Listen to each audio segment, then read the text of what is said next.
Catherine, I referred to you incorrectly as our first out-of-state guest. Devin and Angela came down for a show a couple months ago, but you're the first out-of-state guest to come to the show who I didn't go to grade school with. So I'll take it. She drove down from Norman for the show. So Norman by way of Vermont. Yes. In case backup. We got a woohoo for in case backup. They have passionate customers. Protect your computer files, your photos, videos, financial records, and other documents continuously and wirelessly for less than $10 a month with In-Case Backup. Find them at incasebackup.com or on my Facebook page. Bahama Bucks. Bahama Bucks on Kip across from Sonic has got what it takes to cool you down. Smoothies, shaved ice, lemonades, limeades, and more. It's like they're selling air conditioning in a cup. Bahama Bucks, it's cooler there. Wilson Office Supply invites you to come down to the showroom at 8 in the morning, test drive one of their incredibly comfortable chairs from their Better Backs by Design line of ergonomically correct office furniture. You spend a third of your life at your desk, you might as well be comfortable. Better Backs by Design. Phil and Chill right over here across from Walmart on Southwest Parkway. It's quite simply the only convenience store in town that's fun to go to. Whether I'm walking in or driving through, I actually look forward to seeing Pam and Butch and all the great car hops that work there. Phil and Chill, check them out. The 8th Street Coffee House, have you been there yet? Downtown? It's the newest addition to the downtown community. 8th Street Coffee House on 8th between Scott and Indiana. They serve breakfast, lunch, and dinner 6 days a week. And they're open late until 9 every night, making them your downtown nightlife bar-alternative. 8th Street Coffee House. Check that out. 30 years ago this week, I made my first trip down to college for orientation. Everything's a woohoo movement. A woohoo moment for you. And for some of you are like, damn, that's old. And some of you are like, I can live with that. 30, it was actually this week, it was the week of June 20th, 1982. I drove down to Austin and for orientation at UT. Okay, let's get this out of our systems. Who wasn't born yet? Come on, raise your hands. 1982? Yeah. Okay, well.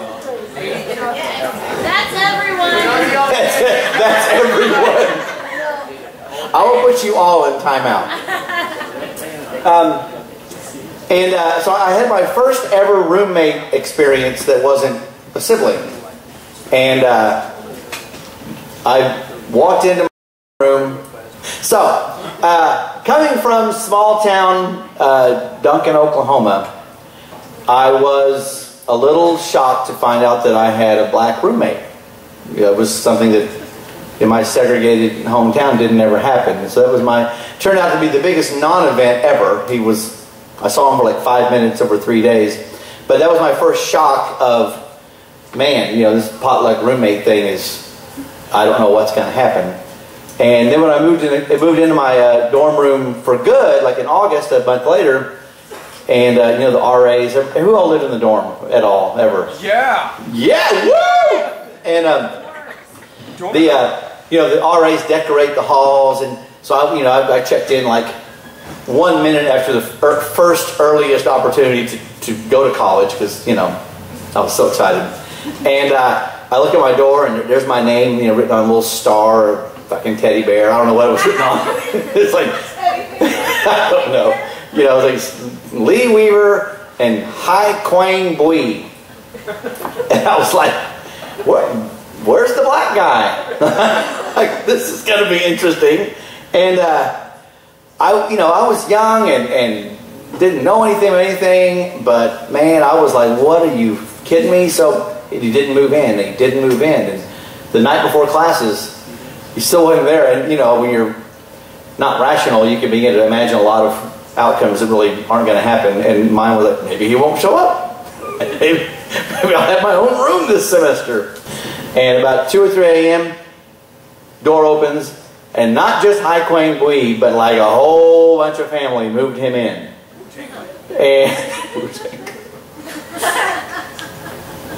And I pretended to sleep through the whole thing. I felt like that was the mature approach. And you know how big a dorm room is. It's smaller than this stage. And I was just like... the subject of roommate horror stories got in my head. So I threw the question out on Facebook to share, for people to share with me their classic or their juiciest roommate horror stories. They basically fell into 4 categories of offenses. Money stuff, sex stuff, asshole stuff, and poo stuff. And asshole stuff and poo stuff are not the same thing. Asshole is more of a state of mind, and poo, I mean literally. There were lots of poo-based stories. Excrement! My friend Deanna wrote, my roommate my freshman year sat on her bed while I tore apart our room looking for the $4 I had stashed for my weekly frozen yogurt trip. It was an important, anticipated trip, and since my parents only gave me $35 spending money a week per the university handbook, that's what they recommended. That $4 was more than a tenth of my allowance. After about 30 minutes of my searching, she looked up from her reading material and said, "Oh yeah, I needed that for a cover charge." It's so wrong. My brother wrote this one.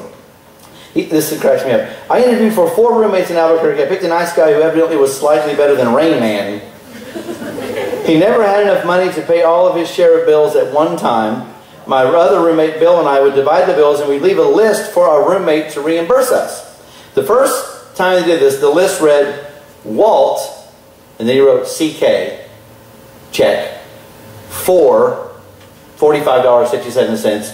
Bill, CK, for $38.34. When I got home from work, there were 2 checks made out. One made out to Walt Chick-4, and the second one to Bill Chick-4. Evidently, our new roommate didn't catch our last names and thought we were the Chick-4 brothers. But he did get the amounts right. So. When I was an RA, I had to deal with a situation where roommate A was really pissed at roommate B because roommate B woke up to find roommate A pleasuring herself, and B ran out of the room in disgust and told everybody on the floor. A's only response was, "What's a poor country girl to do?" It's an interesting breakdown of her situation. It's not an urban problem, it's a rural problem. One girl said that her roommate said she wore a girdle every day, but was such a slut she slept with everything that walked. We always wondered how she explained the girdle. She had a crush on a professor, and this is her merging of the sex stuff and the poo stuff. She had a crush on a professor, went in for a meeting with him, super nervous, and kept smelling an atrocious smell. Finally, the professor informed her that she had dog dew all over her face. Apparently, she had stepped in it, and in her nervousness touched her foot, then her face, repeatedly, while she was sitting and fidgeting in his office. She slept with him anyway. And see, I think she got the pronouns wrong on that. He slept with her anyway. He's the one showing the questionable judgment. Mitzi writes, try living with a bulimic. She'll eat you out of house and home with nothing to show for it. Except for $200 in forged checks to hide away pizza and an empty cupboard. True story, I named her the Little Puke. I've got roommates right now that keep their room looking like shit, clothes everywhere, dirty dishes, trash. Oh wait, never mind, those are my kids.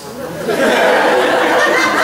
don't know how that got in there. My longtime roommate and I rarely had problems. However, one year we got a tri-suite, which meant we had an empty bed.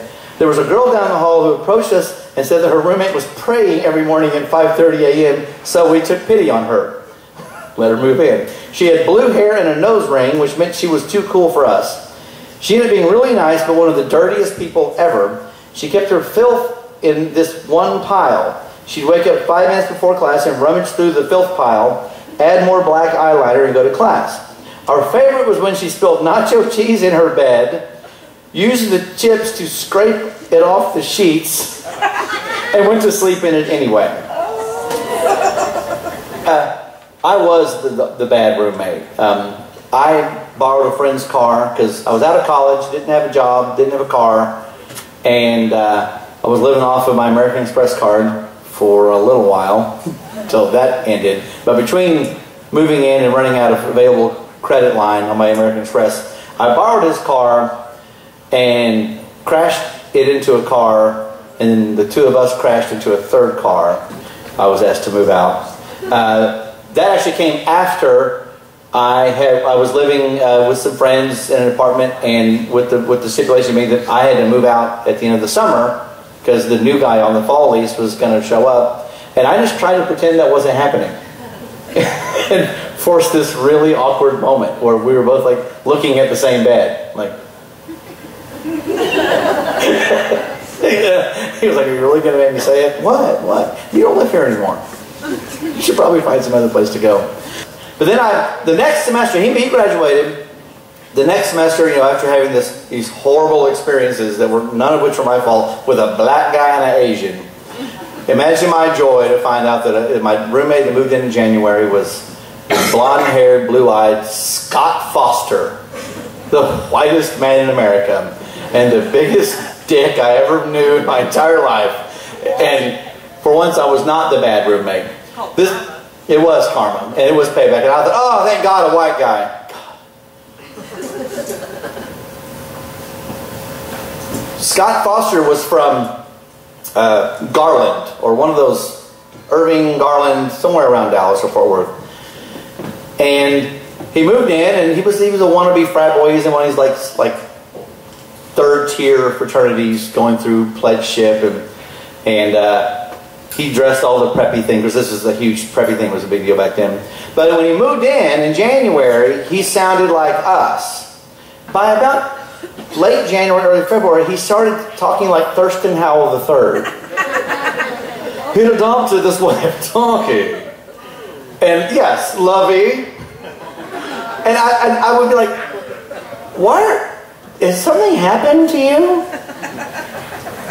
But by the end of it, everything was like this, and he had this underbite all of a sudden that he didn't have before, and he was wearing like 5 shirts, 4 pop collars, and a t-shirt. It's like, yes, and he snored, he drank, and he snored, and so I learned, like, and you young people about to go out and have a roommate, write this shit down, or don't.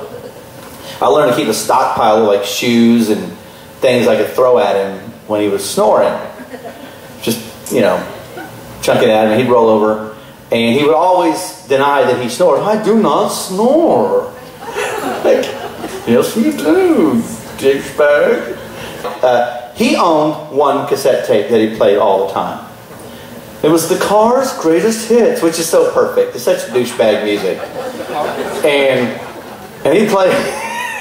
he would play the Cars. It was an album recorded onto a cassette. He played it all the time. So he fell asleep, and I took his tape and recorded his snoring on both sides of the cassette.